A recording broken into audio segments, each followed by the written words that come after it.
Hi, I'm Jennifer Mulchandani. And I'm Heather Michaelgard. Welcome to the M Word, where we have uncensored conversations on all things marketing. Due to COVID, we are not recording in the studio and apologize for any poor audio or technical glitches. As soon as it is safe, we will have our guests with us in the studio. Until then, stay healthy and wear a mask. Hi, welcome to the M Word. This is Jennifer Mulchandani. And I'm Heather Michaelgard. And it's just Jennifer and I today. We are here to talk to you about putting together your year-end giving campaign for our nonprofit friends. It is not too late if you are just now coming up for air to figure out how to do year-end right. Absolutely, Jennifer. And you and I have lots of experience helping nonprofits kick off successful end-of-year campaigns. So we want to give you the 5 steps to build a successful end-of-year campaign. There is still time. Take a deep breath, pull out a piece of paper, and take some notes. Number 1, set a goal. How much do you want to raise? What is realistic? What did you do last year? Can you beat that? Is it 5,000? Is it 10,000? Set a realistic goal and make sure that it's known across the organization. It's important to have goals because at the end of the day, you want to be able to say, did this work or didn't it work? And don't be afraid to put a big, bold goal out there. Even if you fall short, if you don't benchmark your marketing, then you don't know how to add more to it. Yes. Number 2, define the theme for your campaign. So how are you going to differentiate yourself from all the other nonprofits that are also doing end-of-year campaigns? How are you going to pull on those heartstrings? What message are you trying to get out to your donors and potential donors? Why should they donate to you? I mean, what do you mean by theme? Because I think when we know what it means internally, but I could see someone who doesn't do this all the time think, well, isn't the theme give to us because it's the end of the year? Yeah, I think I would look at what are your greatest needs right now? Is it food? Is it clothing? Is it monetary? Your population that you serve, how are they hurting? Is it children? Is it students? Is it adults? I think finding kind of that niche or that one topic to focus on for end of year helps people just keep you in mind and really see their purpose when they're donating to you. It could also be just a fun slogan or a fun hashtag, like give more for 22, give, something simple, but it's catchy. People remember it and they're like, oh, I think I'm going to give to them when I'm, reconciling my own financials at the end of the year. And then we move into compelling stories. So the story is really the hook. The story is what gets people to want to give to you. And the best story is from the individuals that you serve. So look at your nonprofit. Who are your constituents? Who are you helping day in and day out? And pick 1 or 2 people that you can tell a story about and introduce them to the donors. Yeah, I mean, this sort of goes to not focusing on what you do, but why do you do it? What is the human impact, the human story, or the animal story if you're an animal shelter? But even that, there's a human impact. If you are only asking for money to do things, but you're not helping people understand why you need to do those things, you're falling short. The more the story can connect your audience to your mission, the more money you're going to raise. Yeah, and Jennifer, you, I think, hit the nail on the head with the word impact. The more you can show impact to your donors, the more likely they are to give. So what does $10 do for your organization? What does $20 do? What does $200 do? That's going to help your donors know where their money is having the biggest influence. When you're asking for money too, it's not enough to, advertise or post on social media and say, donate to us. You want to make it really easy for people to donate to you. So your call to action, it's click here to donate or go to this website or scan this QR code or send in the envelope that we've pre-stamped for you or text to donate. come up with calls to action that are going to be appropriate for the platform where the message is showing up, and be willing to have different ones for different audiences. So it's not just the same everywhere you go. That you don't want to only drive people to your website. If you're doing a direct mail piece and you're maybe hitting an older audience that's used to stroking checks, you want to make sure that you've got a return envelope in there, because you'd be surprised how many people actually sit down with their checkbook at the end of the year and are just happy to write that check. So make it easy for, your call to action is to donate, but make it easy and accessible. Yeah, I think you bring up a really good point. There are still people who write checks, and that's how they're going to donate, and that's how they'll always donate. They don't trust the internet. So make sure you're reaching them. There are people who want to, they're on social media. They are more than happy to click that donate button, make a quick donation, but make sure it is quick and easy, that there's not multiple clicks that they have to go through to finally make that dollar amount. And then there's people that already know you, so they're already going directly to your website. So make sure that the donate button is on all of your pages. It's above the fold. And again, it's easy to donate, just a few clicks and a few boxes of information. Our fifth tip, if you will, is to say thank you. And an experience that I actually had with one of the nonprofits that I'm very close with is, we did a big push around Thanksgiving time one year. And then the thank you needs to come quick and furious after the give. And it set us up in a way so that we can come back at year end and ask those same people for more. And this goes to the fact that thank you isn't just polite thing that you need to do, or it's not just etiquette, but it's really part of the, people in fundraising talk about donor stewardship, which is keeping your donors part of your communication realm year round. But the thank you is really the first opportunity to draw them in. And so your thank you needs to be thought through in a way just as an important communication tool as the initial ask, because you don't want this to be a one-off transaction. You don't want it to be, thanks for donating, have a good rest of your life. You want that thank you to be a door that opens for ongoing relationship, to invite them in, to get your email marketing, or to consider volunteerism, or read an extra impact story. Now, thank you for donating. Now read the story of X, Y, and Z that your donation made possible. Bring them along further in that story journey that you may have used to solicit the donation up front. Your thank you then can be part 2 of that, or part 3 of that. Use the thank you to build that relationship with the donor and not close the door. I love that. I also have seen some successful end of year campaigns ending with videos of the staff saying thank you, videos of the executive team or the board members. Like you said, this is just the beginning of a great relationship. So introduce the donors to the staff, the board members, the executive team, maybe even some of the people that these nonprofits are helping, and let people then take the next step. Maybe the next step is volunteering or becoming a monthly donor. Again, end of year campaigns are really that segue to start building out your donor base and taking people who maybe just donated once every few months for a Facebook fundraiser to a monthly donor, or turning them into a volunteer or something more. Jennifer, one thing we didn't talk about was Giving Tuesday.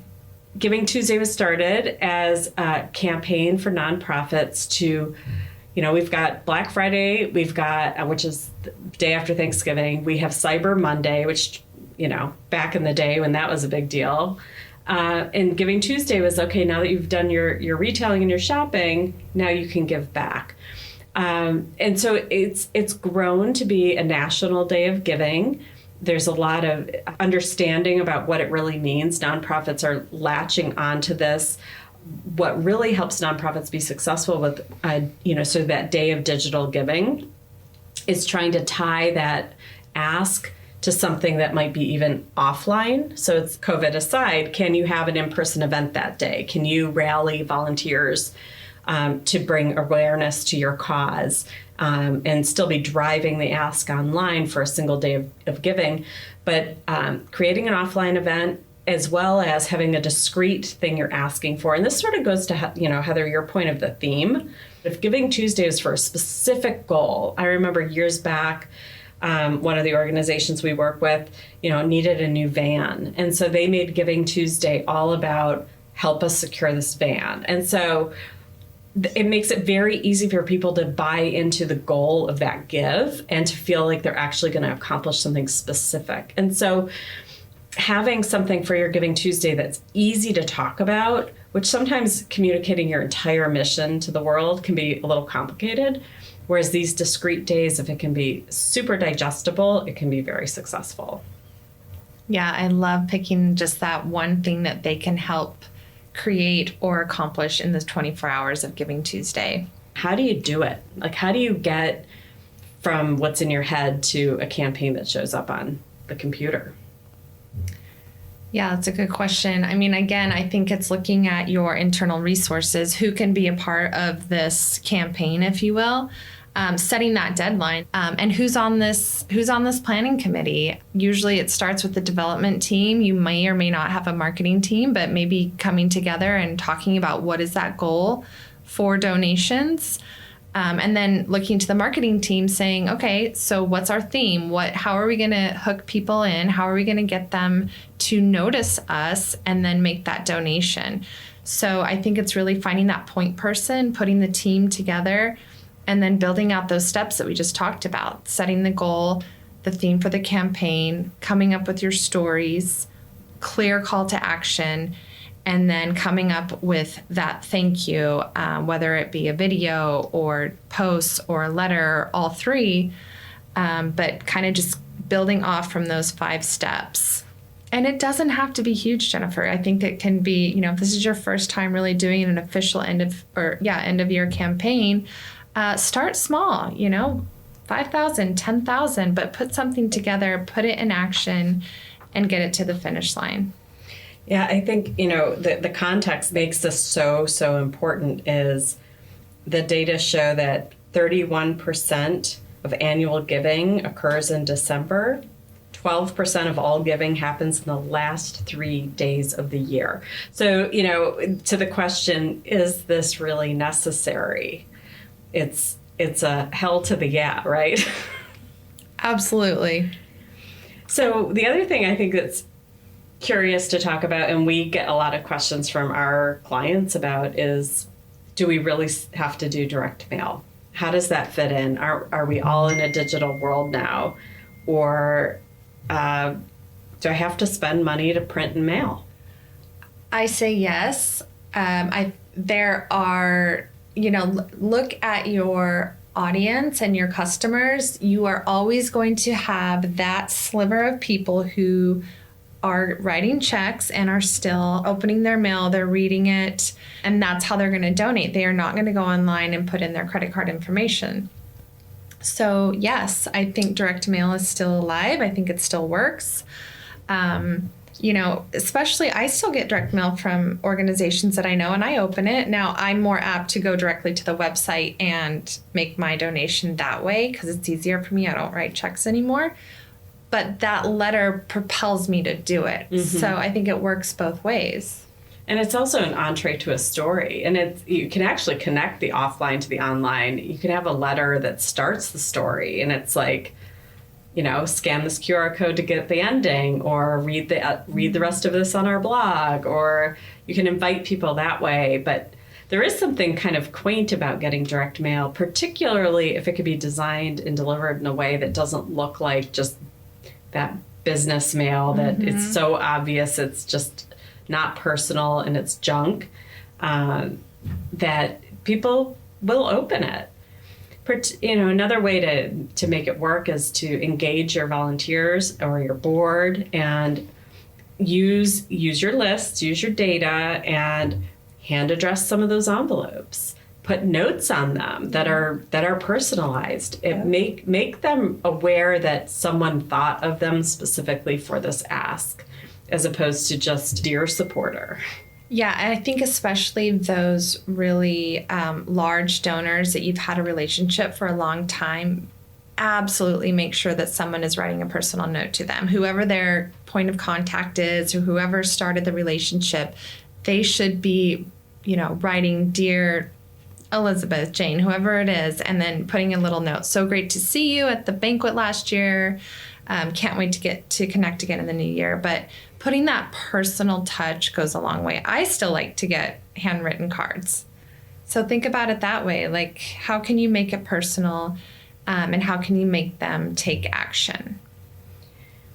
Another thing I've seen that, time is the big crux here, but can you use your year-end ask to also do a bit of a year in review? Can you talk about sort of what has been accomplished this year and what's left to accomplish going into the new year and why their donation is so needed? So that's sort of that use of compelling stories tip, but it's another angle as opposed to if you don't have a singular, case study, if you will, at the ready or personal story to tell, can you amass your data from the year that you helped X many people or you've improved XYZ, like whatever types of summary data that could become your theme too. It could be your donation has an impact, see real numbers, and that could be a good story to use.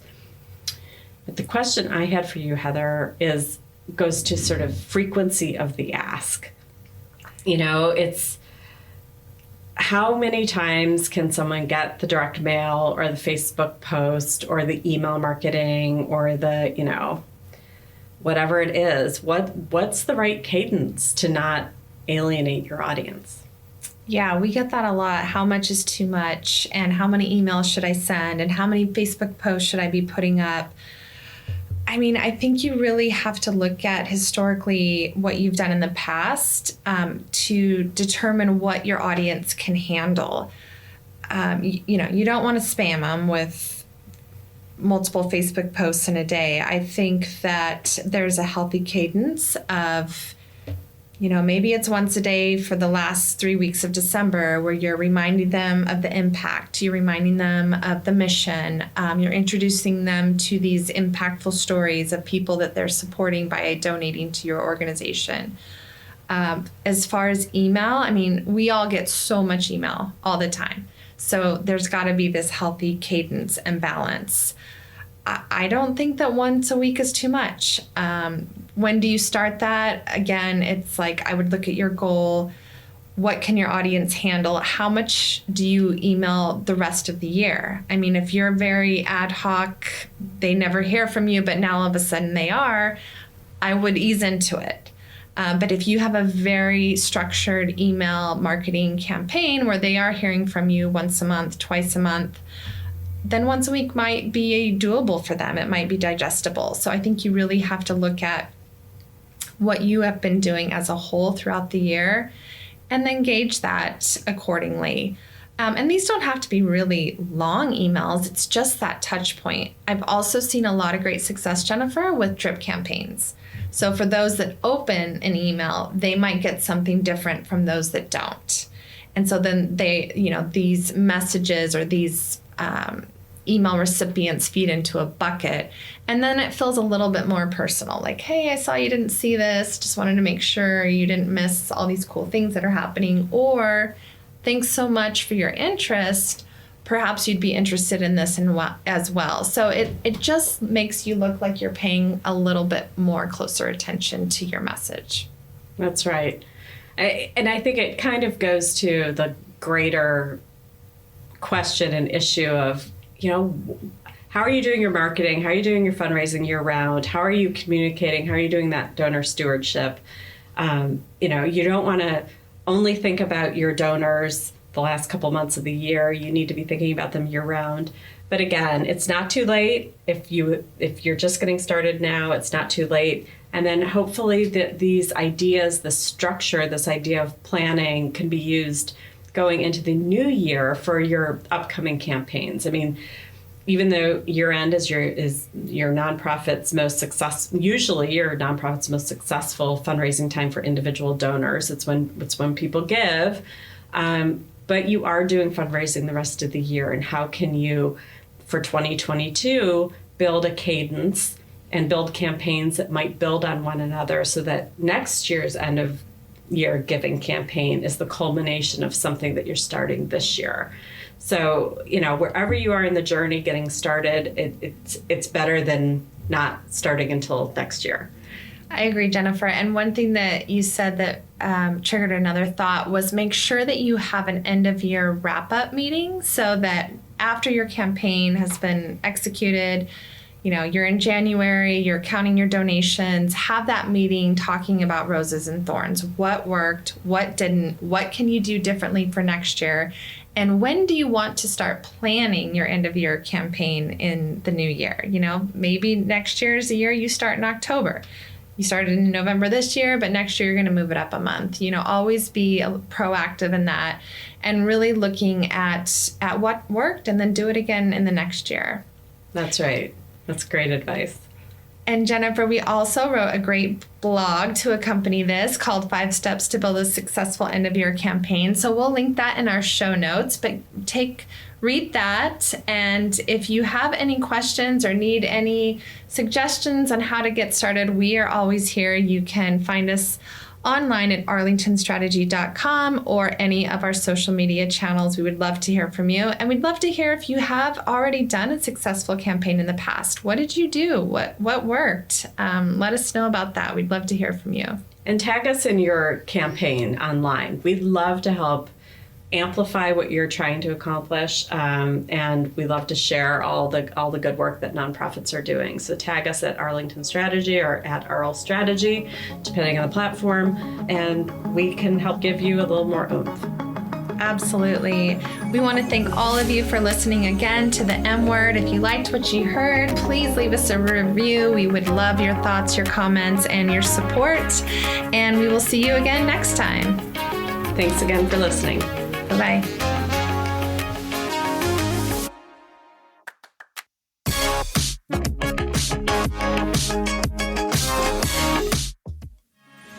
Thanks for listening. We hope you'll come back. Subscribe to the M Word wherever you listen to podcasts. And for more uncensored conversations, visit the M Word page at arlingtonstrategy.com.